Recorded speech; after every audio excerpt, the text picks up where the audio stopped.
Listen, the biggest trick of the devil is to make you believe that you cannot get married again. It is to make you believe that my own have end.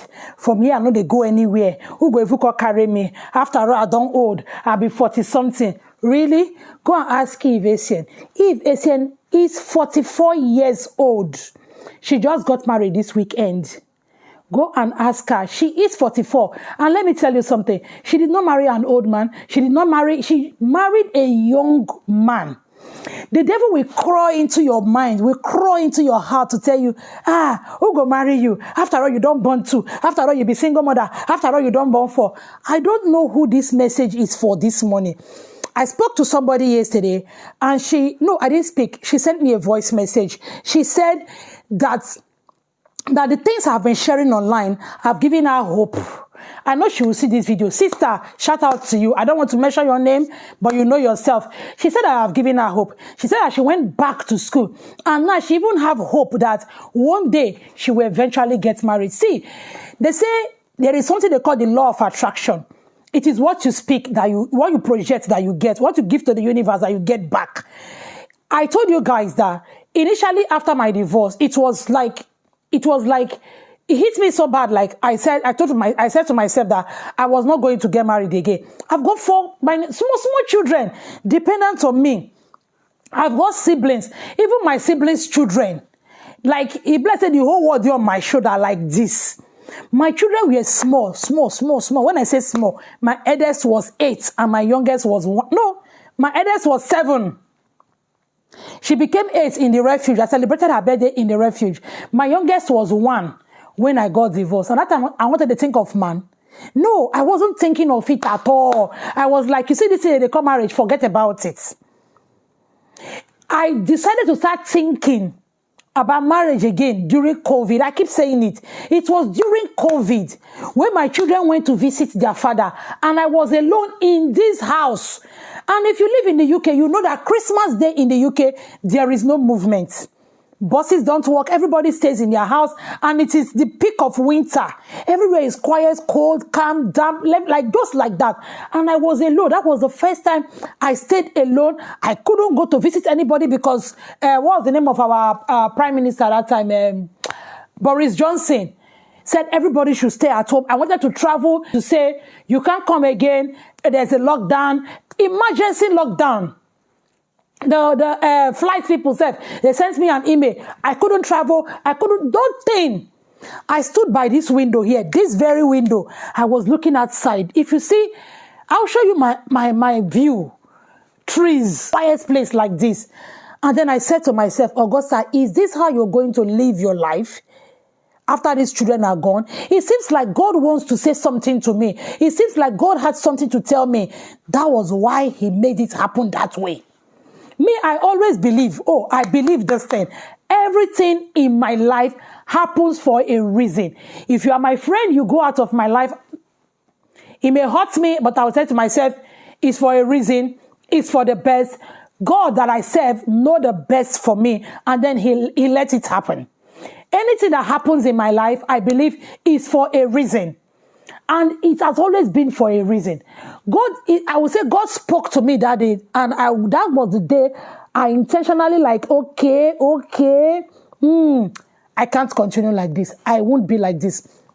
That was when I started preparing my mind for marriage. And then I got married this year. I got married in July, not August. I mean September when I told you guys.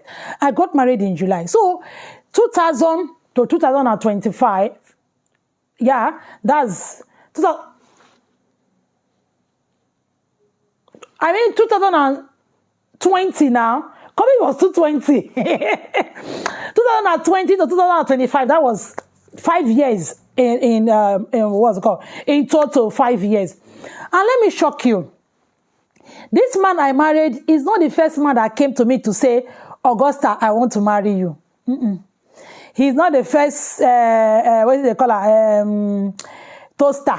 He's not the first man that opened his mouth to say, I want to marry you. He's not. So don't let people deceive you. Don't let people tell you, man, not there outside, husband, not there. All this one when you get well. If it's not working for you, if it's not good for you, I will say leave. I will say leave.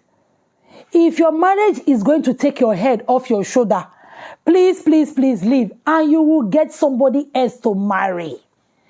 Just be good. See, if you're coming to equity, you come with clean hands. I mean, not say they talk learned colleague, I mean learned people. Not be colleague, not be lawyer. Learned people, not be say they talk. If you are coming to God, you come with your hands clean. Your hands clean. When you are in your marriage, don't commit adultery. When you are out of the marriage, control yourself, manage yourself very well. Control yourself very well. Not be when you don't go spoil your marriage, you don't go commit adultery, you don't do bad thing, the marriage don't yakata, it don't spoil. You come, they call oh God. However, God is a merciful God. If you have ever done something like that, and you still cry to God for mercy, He will show mercy. That is the God that we have. A God who does not throw his child away.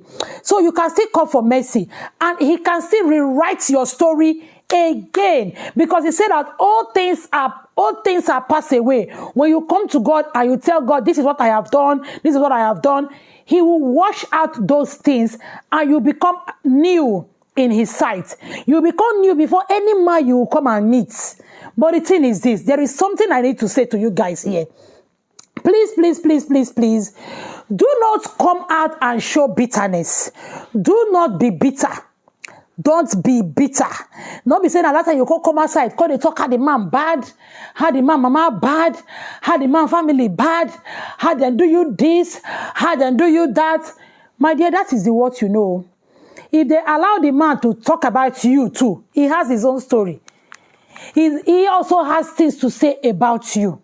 As much as I believe that I have not done anything wrong, or what he did that, cost me that, if they call the man to come now, he too will have something to say that you guys will say, made a cook my Augusta. That is how it is. Everybody go always tell his story the way he won't talk up.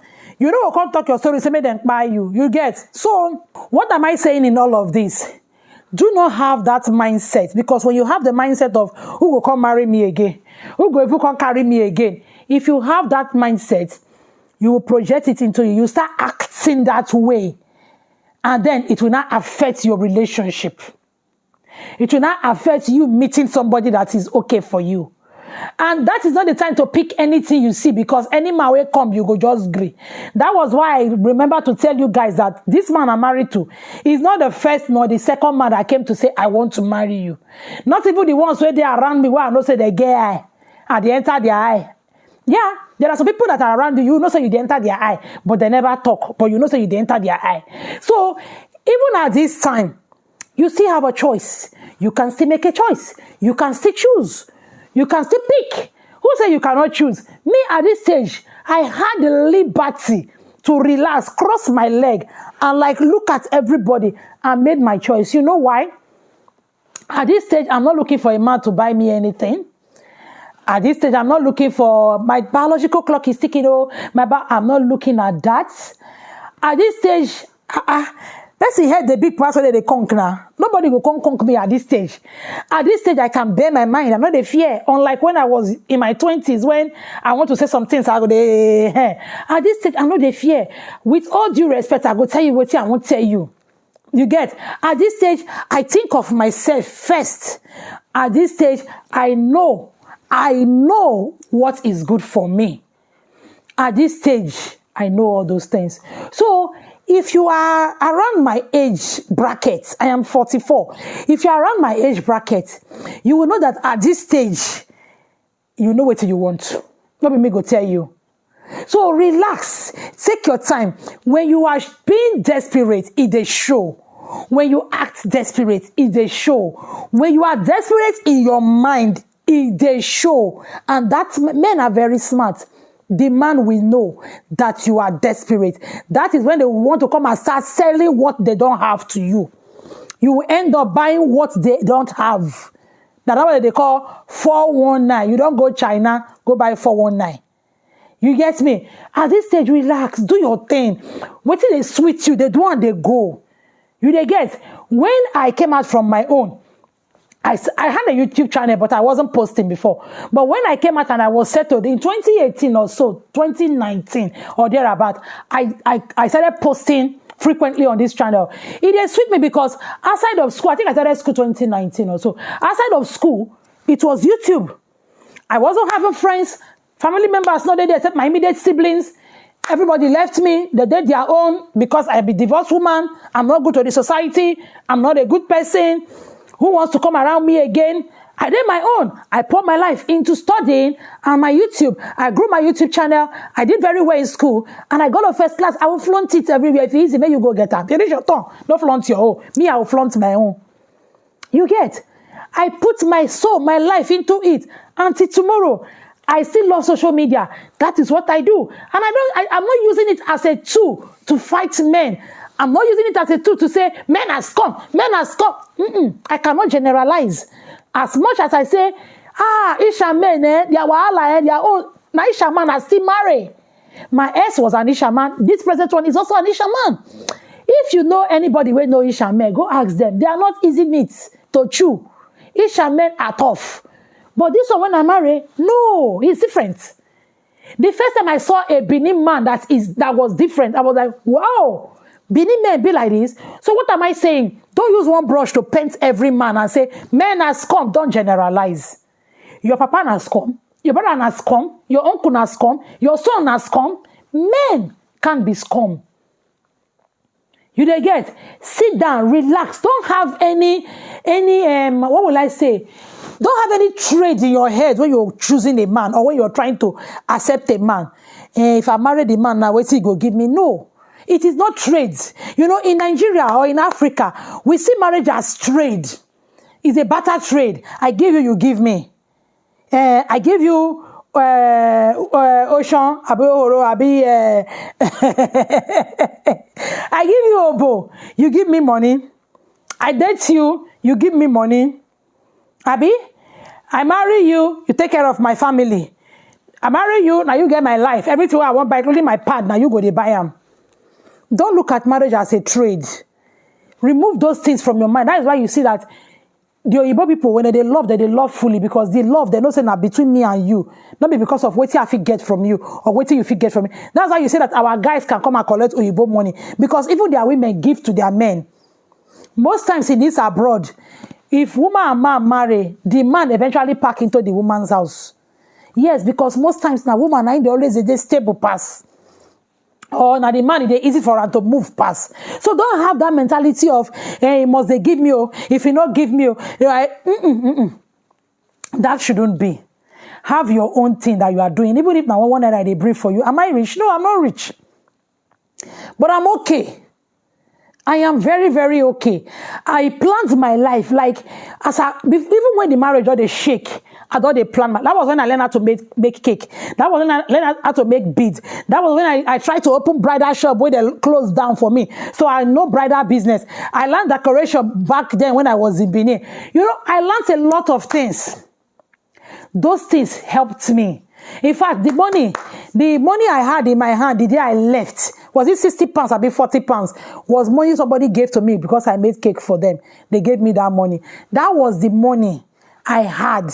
I was living. No hope from anywhere. Nobody had promised me anything. I was not on benefit. I've got 4 children. I left with 60 pounds or less.